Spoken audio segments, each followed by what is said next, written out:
Hello students, कैसे हैं आप सब। आप सभी का मेरे YouTube channel Ayush Singhal 24/7 classes में स्वागत है। आज मैं आप लोगों के साथ बात करूंगा इंफॉर्मेशन टेक्नोलॉजी, जिसका सब्जेक्ट कोड है 402, क्लास 10th के part be subject specific skills की सेकंड यूनिट इलेक्ट्रॉनिक स्प्रेडशीट के चैप्टर आज हम स्टार्ट करेंगे। और स्टूडेंट, ये आज हमारी 10th क्लास है। इससे पहले हमने अपनी जो स्टार्टिंग की 9 क्लासेस कवर करी हैं, उनमें मैंने आपको 2 चैप्टर्स कवर करवा दिए हैं, जिसमें शुरू के 7 क्लासेस में मैंने आपको डिजिटल डॉक्यूमेंटेशन का चैप्टर कवर करवाया था, और क्लास 8 और क्लास 9 में मैंने आपको part A employability skill section में यूनिट 1 कम्युनिकेशन स्किल्स का चैप्टर डिस्कशन किया था। आज क्लास 10 में मैं आपके साथ डिस्कशन करूंगा इलेक्ट्रॉनिक स्प्रेडशीट, जो कि आपका यूनिट 2 है, यानी कि chapter 2 part be subject specific skills में। और इसका आज हम फर्स्ट टॉपिक डिस्कशन करेंगे, कंसोलिडेटेड डेटा। स्टूडेंट्स, मैं आपको बताने जा रहा हूं कि ये जो मैं आपका टॉपिक आज डिस्कस करने जा रहा हूं, कंसोलिडेटेड डेटा, ये आपको आज मैं प्रैक्टिकल कंसेप्ट और practical electronic spreadsheet open Office Calc के सॉफ्टवेयर एप्लीकेशन के द्वारा आपको प्रैक्टिकल स्टेप बाय स्टेप आपको कंसेप्ट क्लियर करूंगा। और मैं आपको हर क्लास में अपना कंसेप्ट क्लियर करता आ रहा हूं और ये बता रहा हूं कि आपको जो यहाँ पे नोट्स प्रोवाइड करवाए जा रहे हैं, जो सिलेबस आपको पढ़ाया जा रहा है, वो एनसीईआरटी बुक को ध्यान में रखते हुए और सीबीएसई बोर्ड के सिलेबस के अनुसार आपको पढ़ाया जा रहा है। चलिए अपनी क्लास को स्टार्ट करते हैं। सबसे पहले हम बात करेंगे इलेक्ट्रॉनिक स्प्रेडशीट का। जैसे कि हम चैप्टर स्टार्ट कर रहे हैं, तो इंट्रोडक्शन की इस चैप्टर में हमें क्या बताया गया है। Analysing data is the process of extract information to take effective decisions. प्रभावी रूप से निर्णय लेने के लिए किसी भी सूचना को, किसी भी जानकारी को एक्सट्रैक्ट करने की आवश्यकता होती है, यानी कि उसको फिल्टर करने की आवश्यकता होती है। और इसका इस तरीके को, इस चीज को करने का जो प्रोसेस है, उसको हम एनालाइजिंग डेटा कहते हैं। आईटी लाइन में, आईटी फील्ड में, कंप्यूटर साइंस लाइन में, इंफॉर्मेशन टेक्नोलॉजी के क्षेत्र में इस कंसेप्ट को एनालाइजिंग डेटा कहा गया है। There are various data analysis software such as OpenOffice, Calc। आपके काफी सारे डेटा एनालिसिस सॉफ्टवेयर आज के समय में उपलब्ध हैं, मौजूद हैं। उनमें से एक है आपका OpenOffice Calc, जिसका हम यूज करेंगे अभी। प्रैक्टिकल कंसेप्ट इसके अकॉर्डिंग ही हम सीखेंगे। सेकंड है MS Office Excel, जो कि काफी पॉपुलर सॉफ्टवेयर है और सबसे ओल्डेस्ट एप्लीकेशन सॉफ्टवेयर भी है।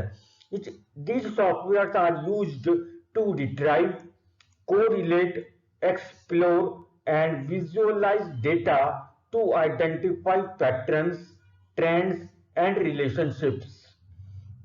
इन सभी सॉफ्टवेयर का इस्तेमाल हम डेटा को रिट्राइव करने के लिए, यानी किसी भी इंफॉर्मेशन को प्राप्त करना, रिट्राइव का मीन्स होता है प्राप्त करना।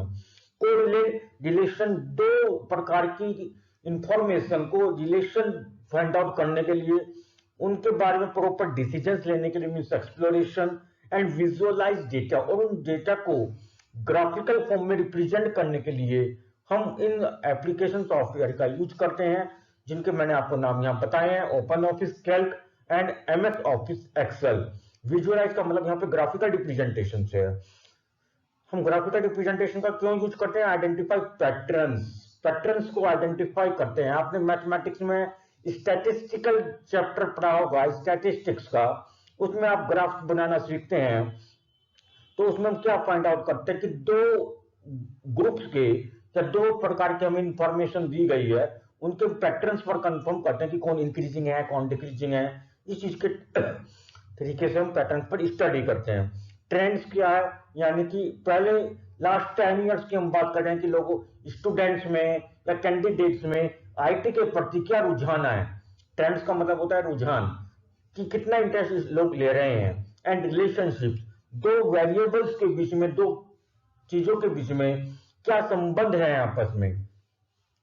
तो इन सब चीजों को अच्छे से अंडरस्टैंड करने के लिए, एनालिसिस करने के लिए हम डेटा विजुअलाइजेशन कंसेप्ट टेक्निक्स का यूज करते हैं।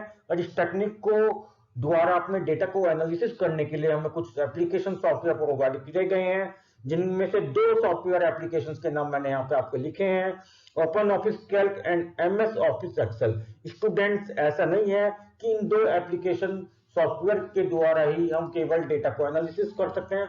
आपके और भी काफी सारे सॉफ्टवेयर एप्लीकेशंस हैं, जैसे Liber open office, Liber office भी बोलते हैं, किंगसॉफ्ट ऑफिस, ऐसे अनेकों प्रकार के आपके एप्लीकेशन सॉफ्टवेयर हैं जिन पे हम इलेक्ट्रॉनिक स्प्रेडशीट में कैलकुलेशन के द्वारा ही उनके टूल्स का यूज करके हम अपने डेटा को एनालिसिस कर सकते हैं।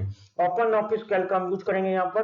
तो Open Office Calc include several tools to manipulate data in electronic spreadsheet. Electronic spreadsheet में डेटा को मैनिपुलेट करने के लिए काफी सारे टूल्स और टेम्पलेट्स और फंक्शंस दिए गए हैं, जिनका यूज करके हम अपने डेटा का एनालिसिस आराम से कर सकते हैं। चलिए अब स्टार्ट करते हैं अपना फर्स्ट कंसेप्ट, डेटा कंसोलिडेशन, जिसका दूसरा नाम भी होता है कंसोलिडेटिंग डेटा। देखते हैं कंसोलिडेटिंग डेटा क्या होता है। Data consolidation combines the information और analysis the data from multiple sheets and produce the result in a separate or a single sheet। Data consolidation एक वो कंसेप्ट है, एक वो एनालिसिस टूल है इलेक्ट्रॉनिक स्प्रेडशीट का, जिसमें हम मल्टीपल शीट से डेटा को फैच करते हैं, डेटा को कॉपी करते हैं और उस डेटा पे काफी सारे टूल्स और फंक्शंस को अप्लाई करके हम उस पर कैलकुलेशंस परफॉर्म करते हैं और उसका रिजल्ट हम एक सेपरेट शीट में देखना चाहते हैं या देखते हैं या प्राप्त करते हैं। This concept is known as consolidation of data या data consolidation. This type of analysis of data is done by the consolidate function of electronic spreadsheet. इस टाइप के डेटा का एनालिसिस करने के लिए हम इलेक्ट्रॉनिक स्प्रेडशीट के कंसोलिडेट फंक्शन का यूज करते हैं। कैसे यूज करना है? Data consolidation is used to view and compare variety of data in a single spreadsheet for identifying trends and relationships।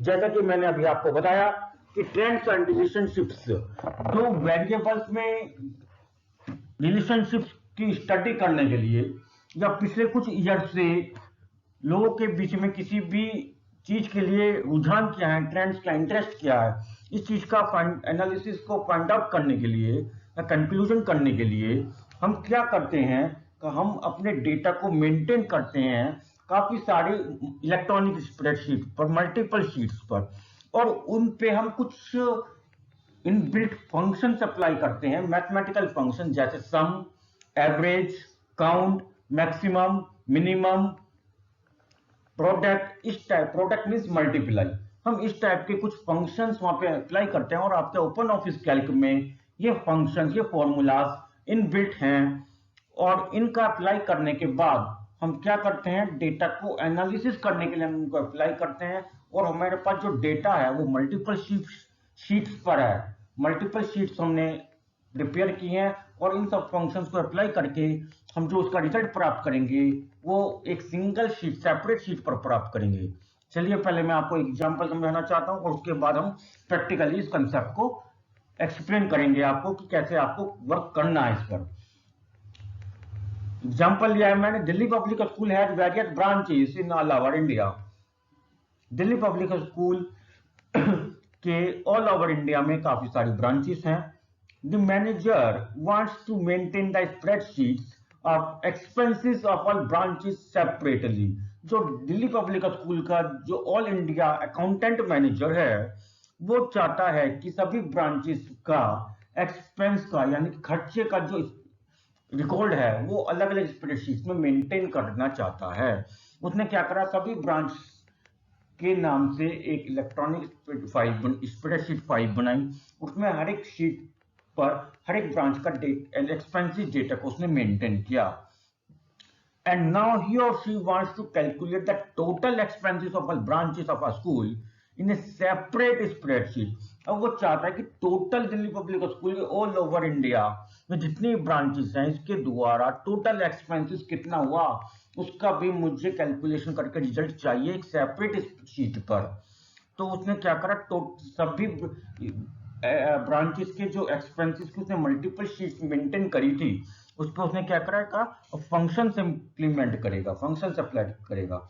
तो मैंने यहाँ पे आपको यहाँ पे लिखा भी है कुछ किन किन फंक्शंस का यूज करके वो यहाँ पे डेटा का एनालिसिस कर सकता है। Sum, average, product, count, maximum and minimum. To complete the work he or she used the concept of consolidating data in spreadsheet by using OpenOffice Calc।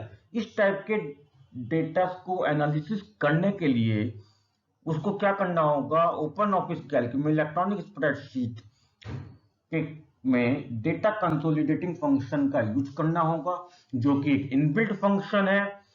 Open Office Calc electronic spreadsheet में एक inbuilt function है data consolidation, और उसमें से जो भी मैं जिस टाइप से भी मैं अपना रिजल्ट देखना चाहता हूँ, सम करना चाहता हूँ, एवरेज, मैक्सिमम, मिनिमम, प्रोडक्ट और काउंट, जो भी मैं इंप्लीमेंट करना चाहता हूँ, जिस तरीके से मैं अपना रिजल्ट देखना चाहता हूँ, एनालिसिस देखना चाहता हूँ, वो फंक्शन इंप्लीमेंट करने के बाद मैं सेपरेट शीट में उस पूरे ऑल ओवर इंडिया के सभी ब्रांचेस के डेटा का एनालिसिस प्राप्त कर सकता हूं। चलिए अब हम शुरुआत करेंगे इस चीज की।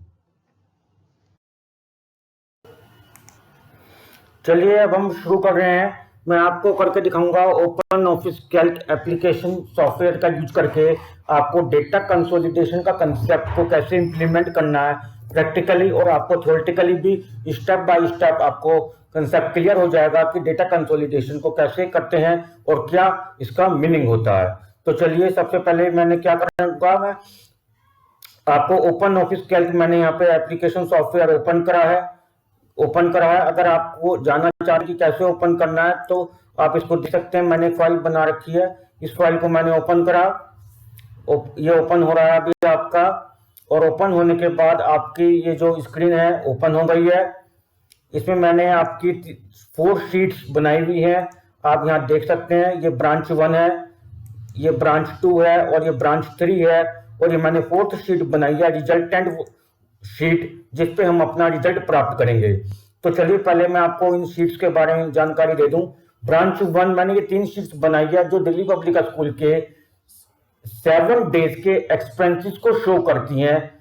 एक ब्रांच 1 जो है एक सेपरेट ब्रांच की वर्कशीट है, और उस ब्रांच के 7 डेज में 7 दिनों में किस दिन कितना खर्चा करा गया, इस चीज की डिटेल्स मैंने यहाँ पे लिखी है। ये डेज लिखे हैं और यहाँ पे एक्सपेंसेस लिखा गया है। इसी तरीके से ब्रांच 2 है की डिटेल्स हैं, और इसी तरीके से ब्रांच 3 की डिटेल्स है। अब मैंने एक 4th शीट बनाई है, रिजल्ट शीट।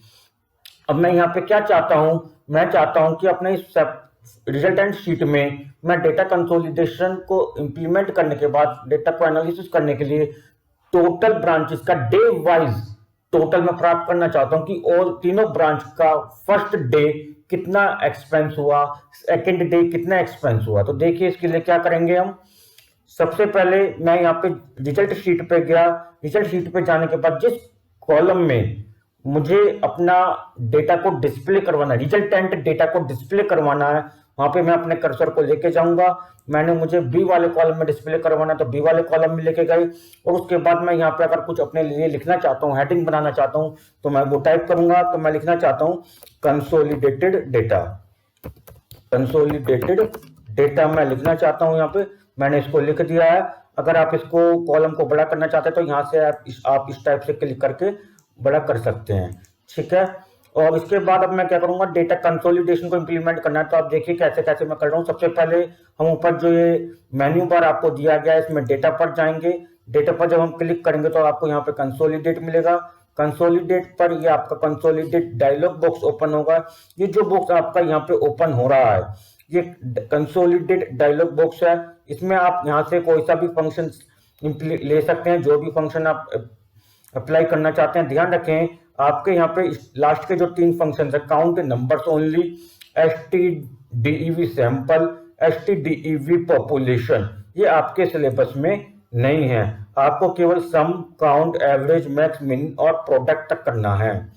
तो मैं यहाँ पे अभी आपको सम करके दिखाऊंगा, और यहाँ पे आपकी कंसोलिडेटेड रेंज आएगी। ये आपकी पहले से सिलेक्टेड हो सकती है, आप इसको ऐसे सिलेक्ट कर, अगर आपको समझ नहीं आ रहा है कैसे सिलेक्शन हुआ है, कैसे आ रही है, और आपको क्लियर नहीं है तो आप इसको ऐसे सिलेक्ट करके यहाँ पे डिलीट बटन पे क्लिक करके इसको डिलीट कर सकते हैं। अब यहाँ पे हम कॉपी रिजल्ट्स टू यहाँ पे जाएंगे, यहाँ पे हम वो वाली सेल को सिलेक्ट करेंगे जहाँ जिस सेल से हम अपने रिजल्ट को डिस्प्ले करवाना चाहते हैं। तो मैं चाहता हूँ कि B3 से मेरा डिस्प्ले हो, तो मैंने कर्सर को यहाँ लग दिया। तो आप देख सकते हैं डॉलर रिजल्ट जो है ये शीट का नाम आ गया, फिर डॉलर $3 ये मेरा सेल का नाम आ गया। ठीक है, अब हम क्या करेंगे, सोर्स डेटा रेंज पर जाएंगे और इसके बाद यहाँ पे तीनों शीट्स जो हमने बनाई है, ब्रांच 1, ब्रांच 2, ब्रांच 3 की, उनके डेटा को सिलेक्ट करेंगे। तो देखिए हमें कैसे करना है। सबसे पहले मैं ब्रांच 1 पे गया और ब्रांच 1 पर जाने के बाद मुझे हेडिंग सिलेक्ट नहीं करनी है, मुझे केवल न्यूमेरिक वैल्यूज को सिलेक्ट करना है। तो कैसे करेंगे, इन सभी वैल्यूज को सिलेक्ट करने के लिए सिलेक्ट करने का लेफ्ट बटन से माउस को ड्रैग करेंगे, खींचेंगे और आपकी यहाँ पे वैल्यूज की रेंज आ जाएगी। आप यहाँ पे देख सकते हैं ब्रांच 1 का नाम आ गया, यानी कि शीट 1। B2 आपकी फर्स्ट वैल्यू कहाँ से स्टार्ट थी, B2 से स्टार्ट थी और लास्ट वैल्यू कहाँ तक थी, B8 तक थी। ये आपकी सिलेक्ट हो गई है सारी। आप ऐड पे क्लिक करके, आपका जैसे ही ऐड पे क्लिक करेंगे तो आपका कंसोलिडेशन रेंज जो बॉक्स आ रहा है इसमें आपकी ये रेंज जो है पहुंच जाएगी। इसके बाद आप ऐसी तरीके से तीनों शीट्स का सिलेक्ट करेंगे, मैंने इसको हटा दिया। अब ब्रांच 2 पर जाएंगे, इसी तरीके से आप ब्रांच 2 के लिए न्यूमेरिक वैल्यूज को सिलेक्ट करेंगे और ऐड कर देंगे और इसी सेम तरीके से आप ब्रांच 3 की वैल्यूज को सिलेक्ट करेंगे और मैंने अब सिलेक्ट कर लिया है और ऐड कर दिया। अब मैं रिजल्ट शीट पर जाऊंगा। रिजल्ट शीट पर जाने के बाद मैंने यहाँ पे क्या करना है, मैंने सम अप्लाई कर रहा हूँ, मैंने कुछ नहीं करना, मैंने केवल ओके कर देना है। मैंने ओके कर दिया है। आपका कंसोलिडेशन डेटा होने के बाद जो आपका रिजल्ट था वो आपके सामने आ चुका है। अब इसको समझने की कोशिश करते हैं कि आपका डेटा कैसे यहाँ पे शो किया जा रहा है। आपका जो फर्स्ट लाइन आ रही है 100, तो मैं आपको समझाता हूँ। ब्रांच 1 में जो आपका डे 1 था वो 100 था। इसी तरीके से ब्रांच 2 में आपका जो डे 1 था वो 1100 था और ब्रांच 3 में जो डे 1 था वो 2100 था। और आपका रिजल्ट में आप देखेंगे तो अभी आपका ये जो है क्या आ रहा है, 100, 1100 और 2100 आ रहा है। 100, 1100 और 21, यानी कि सेम वैल्यूज आपकी आ रही है यहाँ पे। तो ऐसा सेम वैल्यूज आ रही हैं तो ऐसा क्यों हो रहा है, हम इसका कारण जानना बताएंगे आपको। ये इस वजह से हो रहा है, अभी हमने केवल सिंपल कंसोलिडेट अप्लाई करा था। अभी आपको यहाँ पे मोर पे जाएंगे तो आपको यहाँ पे दिखाई देगा लिंक टू सोर्स डेटा। अब आपको इस पे क्लिक नहीं करना है, यहाँ पे क्लिक हो रहा था, यहाँ पे आपको क्लिक नहीं करना है। और कॉलम लेबल्स पर क्लिक हो रहा था, कॉलम लेबल्स पर भी क्लिक नहीं करना है, आपको यहाँ पे किसी पर भी क्लिक नहीं करना है। ठीक है, और फिर उसके बाद आपको इसको क्या कर देना, डायलॉग बॉक्स को बंद कर देना है और आप इन वैल्यूज को आप डिलीट कर दीजिए। ठीक, यहाँ पे आपका जब डिलीट करेंगे तो यहाँ पे पूछेगा आप सभी डिलीट करना, तो डिलीट ऑल पे क्लिक कर, आपके सारी वैल्यूज डिलीट हो गई हैं।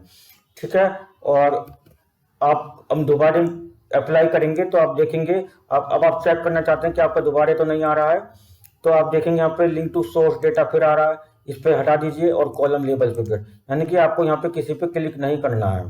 ठीक है, और आप रिजल्टेंट शीट पर आप देखें तो हमने ओके कर दिया। अब जब हम ओके कर दिया तो हमारा रिजल्ट आ जाएगा हमारा।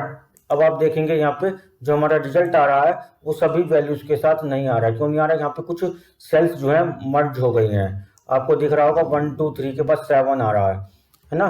तो अभी मैं इसको आपको ओपन करके दिखाता हूँ कैसे ये हो जाता है। तो अभी हम इसको ओपन करके दिखाते हैं आपको। आप देखेंगे 7 डेज का जो मेरा रिकॉर्ड है वो यहाँ पे आपका आ चुका है। देखिए आप, अब आपको यहाँ पे समझ में आ रहा है। यहाँ पे हमने कंसोलिडेटेड डेटा की यहाँ पे क्या करा था, हमने हेडिंग बनाई थी हमने, और फिर उसके बाद आपका यहाँ पे ये क्या हो गया, डे 1 हो गया और ये आपका डे 2 आ गया, डे 3, डे 4, डे 5।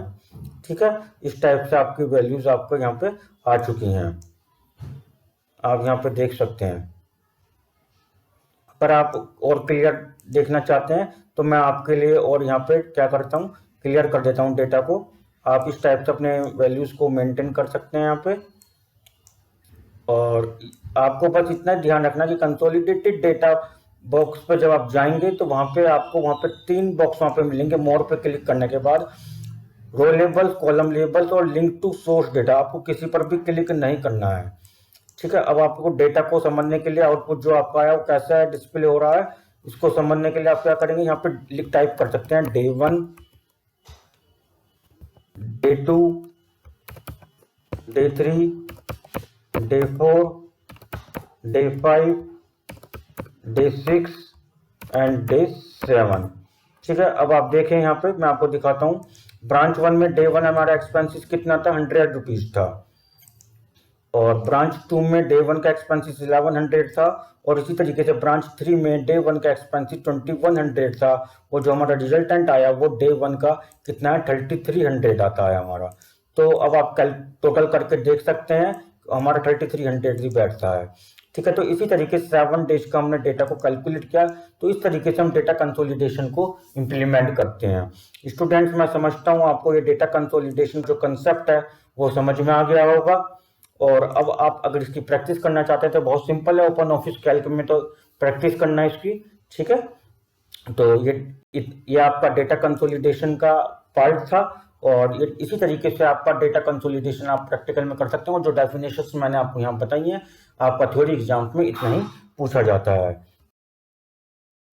स्टूडेंट्स, आपको ये मेरी वीडियो कैसे लगी, और डेटा कंसोलिडेशन का concept, open Office Calc practical step by step आपको अंडरस्टैंड हुआ कि नहीं? आप वीडियो के कमेंट बॉक्स में जाकर कमेंट करके जरूर बताएं। और हाँ, यदि आप मेरे YouTube चैनल पर नए हैं तो प्लीज चैनल को लाइक करें, शेयर करें और सब्सक्राइब करें, जिससे कि हर एक स्टूडेंट तक समय पर मेरी ये वीडियो पहुंच सके और आप एग्जाम में अच्छे मार्क्स ला सकें। Thank you, have a nice day.